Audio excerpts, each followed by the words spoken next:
Buenas noches. Soy Señora Lewis, la maestra de Español Uno.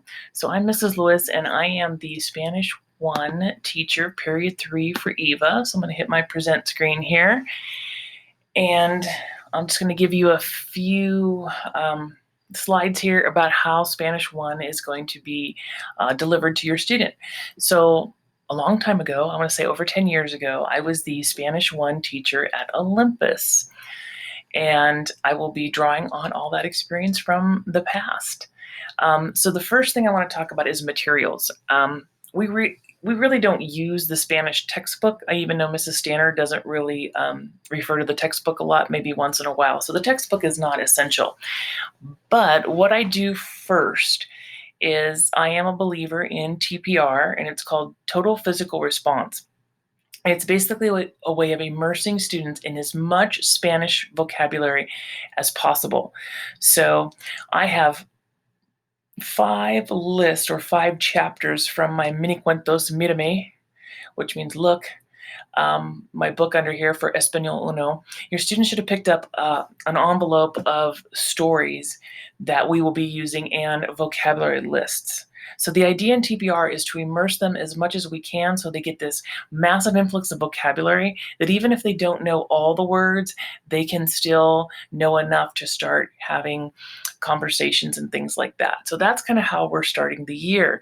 So you're going to notice that there's kids are already studying vocabulary lists. We're reading stories. Currently, they are not going to generate a lot of Spanish yet because it starts very easy. So you're going to notice in their story packet, after we read a story, it's a lot of sí or no questions. We will be also looking at using things like all these things on here. They have an ed puzzle that goes over greetings in Spanish. So tomorrow we can start greeting each other. The use of Flipgrid is going to be essential because Flipgrid gives you that ability to record yourself so I can hear students speaking Spanish and be grading them. So probably lots of assessment done on Flipgrid. Using Kahoot and Quizlet for vocabulary flashcard study is going to be super important. So the students already have that lista número uno, list number 1 is already loaded on Kahoot for 4 days of study.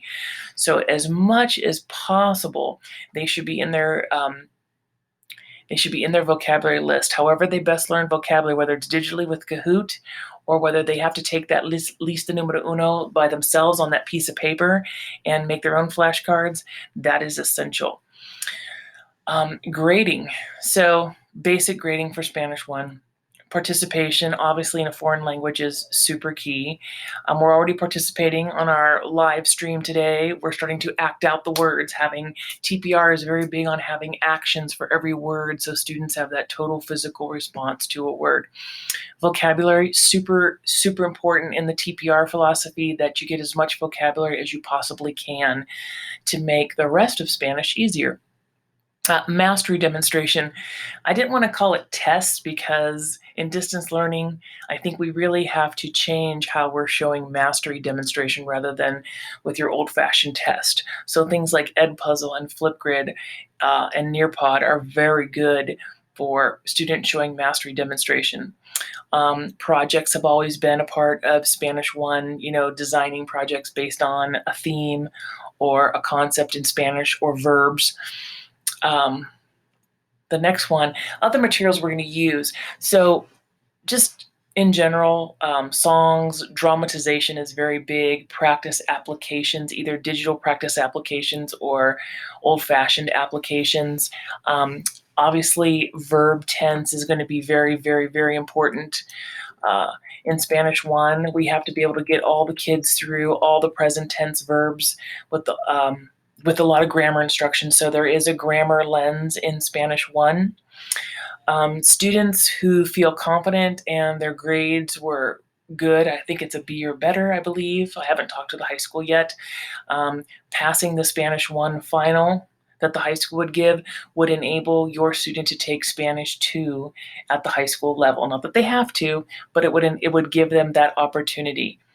The class itself, the grade they get does not go onto their high school transcript. That does not happen. It just gives them the opportunity to begin high school in Spanish 2. very important that when the students are recording on Flipgrid, because we're speaking and we are learning a new language, that they really do have to record themselves. This is going to be very vital when it comes to sharing what they know, besides just being in the live Google Meet every day. So third period is Spanish. So as soon as we're done with history, asynchronous work, the Spanish students jump back on with me, and we will go over the day's lesson, go over the day's vocabulary, and practice vocabulary to start the year before we get into some serious direct instruction about how grammar and everything works in Spanish. I've kind of already surveyed the kids a little bit, so there is a very wide range of Spanish experience in the class, from people having it a couple years previously to people having it more than a couple years to people saying, I've never had Spanish before.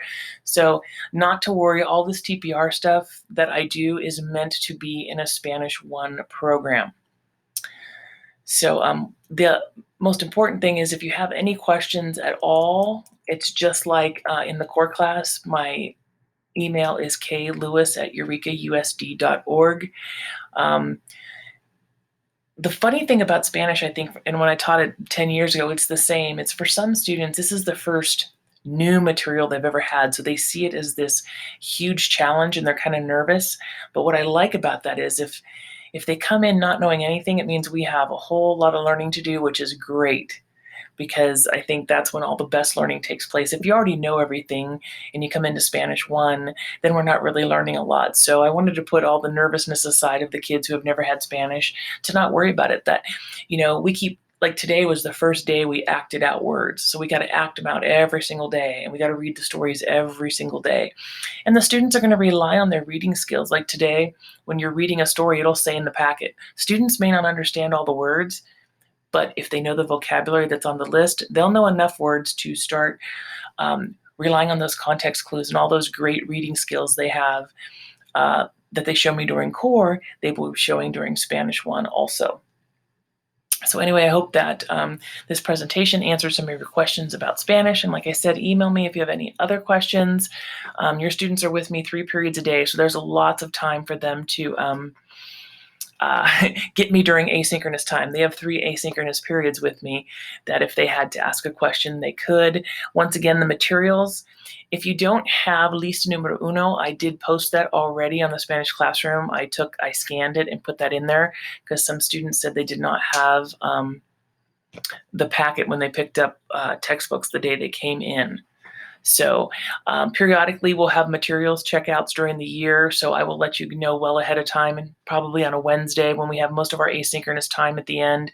We get to the end of the first trimester and you guys might have to drive by for some more material pickup for second trimester. So with that said, I will say adios, nos vemos, and hasta en la clase, estudiantes.